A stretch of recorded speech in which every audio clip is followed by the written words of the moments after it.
Hello and welcome to my channel. I am the Doom Cannon, Guild Wars 1 and Guild Wars 2. I have about 2,000 hours on Guild Wars 1, so I'm fairly experienced. Guild Wars 2, I think if you include my obsessiveness over the beta weekend 1, I've got about 70 hours of gameplay. So it's quite a bit. I'm looking forward to sharing some with you. I couldn't film during the beta weekend 1 because I had a laptop, and so it was just not up to par. But during the stress test event on the 14th, I have my good computer. It's got a FX 6100 overclocked to 4.5 gigahertz and a GeForce 570, which is enough to record in 720p, so that works for me. What I usually, this is a Necromancer. If you can see in the bottom left, I'm level 30. That's a result of playing pretty much non-stop during beta weekend 1. And I figured that there really aren't that many videos of PvE with upper level during these betas. So I figured I would show you guys. And this is a cool event. It took a while. It took like 15 minutes to beat this giant. It was pretty hard. It took a lot of people to come over and help. Right now there's only one other person here, and I pretty much get owned really fast. You'll see right here, I just one step and I'm down. Boom, dead. So yeah. That's basically how it goes. Yeah, this is all recorded during the stress test event. I've got about 6 hours of footage, so I'm going to have a ton of videos coming. I just have to edit them, record some commentary, that sort of thing. So yeah, this is my Necromancer. I'm going to be definitely playing a Necromancer on game release. I really like it. It's my type of thing. The way that Necromancer works, you've got your Death Shroud, which is F1. So that's bar above your first 5 skills, and fills with life force, and you can use it at any time that you have life force, but the more life force you have, the longer it lasts. And it completely replaces your skill bar with 4 skills, and your health bar with a life force bar, and pretty much lets you take a bunch of extra damage. And so basically that's what happens, and it makes the Necros quite tanky for a caster class, or profession, as they like to call it. And my elite skill, if you don't know what it is, it's the Lich form. It costs like something like 20 skill points. Took a while to get, but I kind of obsess over finding everything in game, so it just was a matter of time before I got the required skill points. If you look at my build on the left, I have the staff skills. So I've got my basic attack, which is pretty cool actually. It goes through foes and keeps going, so you can actually hit multiple targets if they're in a line, and I think that's pretty awesome. It's pretty powerful, and so it's one of my favorite auto attacks. Number 2, 3, 4, and 5 are all marks. Number 2 is a bleed, recharges pretty quick. Number 4 is a poison. Number 3 and 5 are probably the best combination of skills that I've seen. What you can do, except for maybe on the thief or the ranger. But what you can do is you can kite while you're kiting at an enemy who's probably can hit you pretty hard. What you can do is you'll kite them away from, just walk backwards away from them, throw down 2 and 4. Just as you can, when they get close to you, you drop number 5 at your feet, and it fears them away from you, and so it gives you a good amount of breathing room. And then on top of that, if you drop skill number 3 where they stop getting feared at, it's a freeze, so they get slowed a lot, and so you can end up putting a ton of distance between you and whatever enemy is chasing you. So it's a really the Necro is a really powerful kiter. I know kiting doesn't sound very manly, I guess, but it works, and it's something that you should do. You're not supposed to take massive amounts of damage in this game. If you do, you're doing something wrong. So, or you're in an area that's too high level for you. One or the other. Basically, kiting is the name of the game for Guild Wars 2, and Necros do it admirably. There you go. You see skill number 6 that I just threw down there. That's my heal skill, called Well of Blood. What it does is it puts this AoE circle on the ground that heals any allies in the circle for a small amount of health. It's not a very powerful single target heal, but what it lacks in single target healing, it makes up for in multi-target healing. I think it's one of the best multi-target heals in the game, just because it heals everyone in it, and it heals for a good amount. I mean, it's not a lot, but it's a good amount, and it'll save you in most situations. As you can see, I just dropped into that form right there, F1 skill, for a little bit to negate some damage and run away so I could heal up. So that's really what I use it for. I use it as an emergency stop button, basically. So if I'm about to die, I just pop skill 1 or skill F1, and then I'll just run away and then heal up later. As you can see, I just got one hit by that boulder.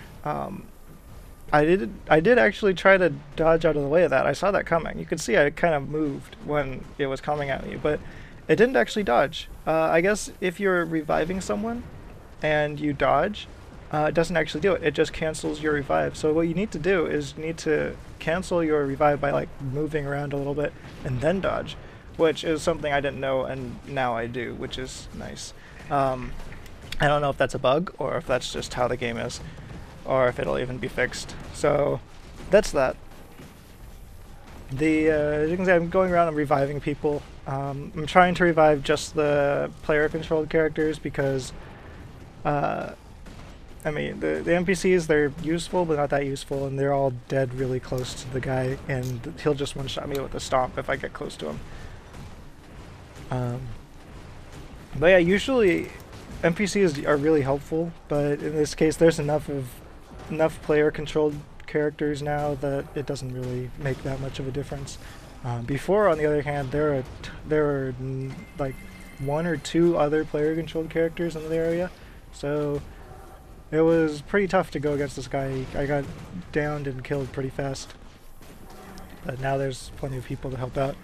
So I'll go over my skills a little more. Number 7 is a wall skill that you'll see it eventually. It buffs allies. Here, right there. It buffs allies and also debuffs any foes that pass through it. So that's pretty nice. But it's really just a PvP. It's really mainly a PvP skill. The number 7 and 8 I had from when I was playing World vs. World, and it's a little more effective than. They're not very effective in PvE. I changed them out eventually. Not in this video, I don't think. Number 8 is called Epidemic, and it transfers all conditions on a foe to all other foes in the area. So that's pretty powerful.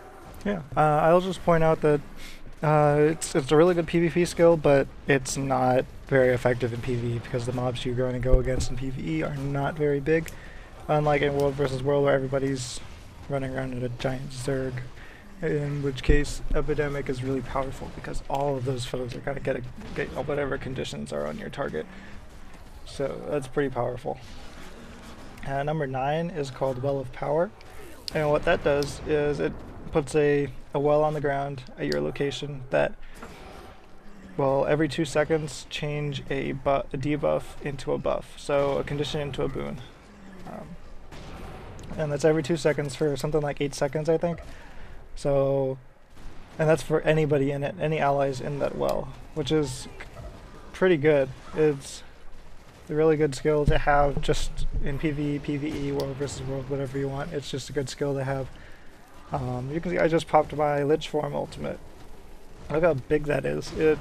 I was really surprised when I saw it. It's huge, this Lich Form.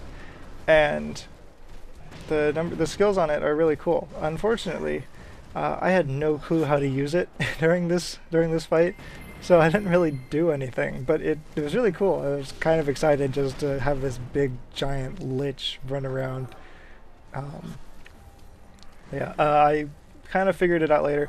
It's really another emergency button for me. I usually only pop it if I drop below 50% because it's so powerful that I just don't want to waste it. I mean, but it only has a 90-second cooldown, but still, it's something that you don't want to waste and you want to have when you need it. It does tons of damage. It buffs all of your stats.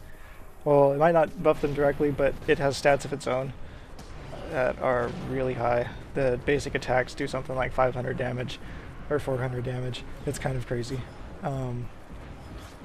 Yeah, so that's the Necromancer skill set. I think Necromancers are going to be one of the most versatile classes or professions in the game. They're kind of they're really good at everything. You can get in close with the axe, or medium range with the axe, close range with the daggers, and the skills that are associated with them are really powerful. I really like the Warhorn skills combined with the dagger or axe, because that combination, it just builds on itself and does a ton of damage at close range. And then the staff that I'm using right now is obviously amazing at kiting and good for long range damage. So that's the Necro.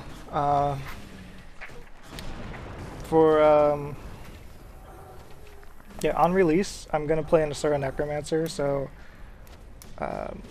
future videos, future recordings are gonna be Norn, because I hate the Norn starting area with a passion.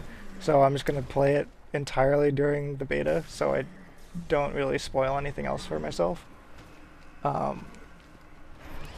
And I think my second character is going to be a Charr Guardian.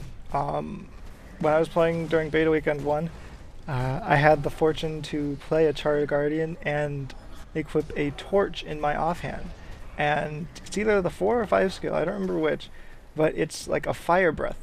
And as a Charr, that fire breath makes you look like a dragon. It's pretty awesome. You should go try to find a video of a Charr Guardian with a torch. I don't know if there are any or not. But yeah, so now this giant's just about dead. And so you can pretty much write him off. All the dead people around him, even humans or player-controlled characters, are all dead. This guy's pretty tough. He's a lot harder than some of the bigger bosses early on.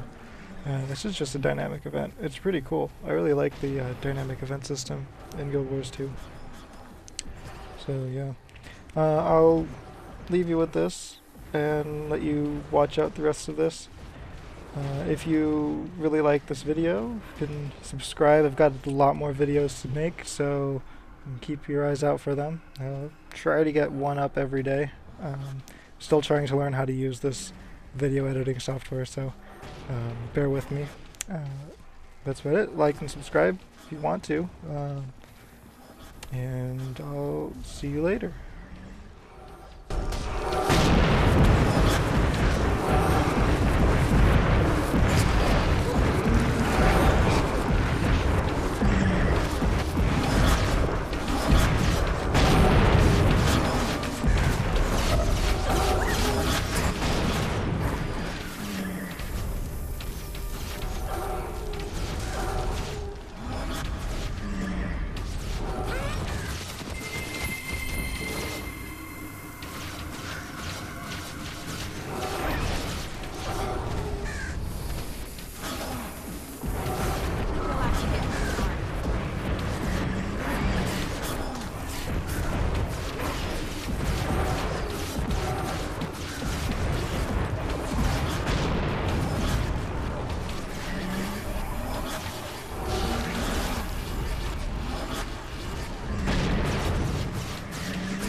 now.